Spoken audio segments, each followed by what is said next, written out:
I'm not trying to start a fight here, but I highly disagree with everyone loving the line of Haymitch saying you could live 100 lifetimes and not deserve him, as in Peeta. It's just not true, and he was messed up for saying that. Apparently this is a controversial take because so many people have liked that comment, but let's talk about it here. First of all, the dialogue from the book to movie is a little bit different. Here's the book version. Peeta said this to Katniss when she went to his house after the quell was announced and asked him to save Peeta. At the time, Haymitch is in a really bad mood. He is drunk as a skunk, so he's wasted when he says this, okay? This statement is a reflection on how Haymitch feels about himself, I'd say. And he sees a lot of himself in Katniss. Clearly, Haymitch has an extremely low opinion of himself. He lives a solitary life. He is constantly self-medicating. He's very unhappy. He won the games and then his whole family and his loved ones were killed, so he blames himself. So he has all this self-loathing. And then Peeta comes into his life. This kid who right away is saying, I know I'm not going to win the games, but I want this girl to win and I want to try to help her. That is not normal. Peeta's subverting the games in this. And also we know Peeta was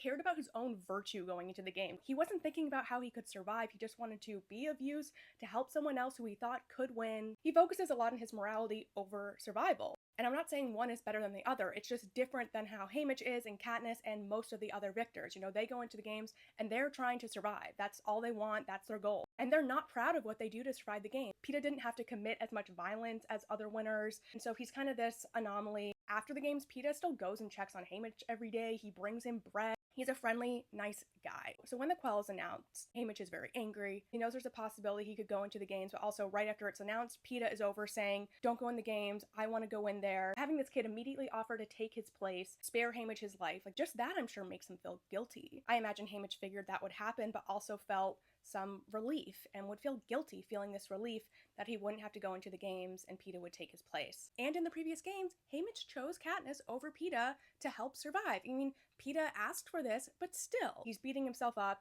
And then when Katniss comes in, she gets to be the focus of his anguish. And Katniss did nothing wrong here by taking some time before going and talking to Haymitch about everything. Right when the quell was announced, Katniss ran out of her house. She ran towards the woods, couldn't go in there, and then she found herself in the cellar of one of the houses in Victor's village, and she had apparently punched through a glass window in order to unlock the door and get in. Like, she needed stitches all over her hand. She blacked out in terror, put her shirt in her mouth, and was just screaming until she lost her voice, and then she found a tarp and put it on top of her and was just laying there thinking. And after she calmed down somewhat is when she went to Haymitch's house. She had to process what is happening. It was extremely traumatic, and people process things in different ways. Peeta was able to jump into problem-solving mode faster than Katniss. Okay, that doesn't mean he's better than Katniss or mean that Katniss is bad. So, this just isn't true. I think this phrase is so popular with fans because people just love Peeta and see him as this beautiful, amazing person, which he is, but it's at Katniss's expense, and Katniss is good too. She goes through a lot. She's not perfect, and neither is Peeta. Love isn't about deserving each other. It's about choosing each other, and Peeta and Katniss ultimately chose each other, and they belong together. There's no deserving involved. So Haymitch was wrong for this, and I disagree with this statement.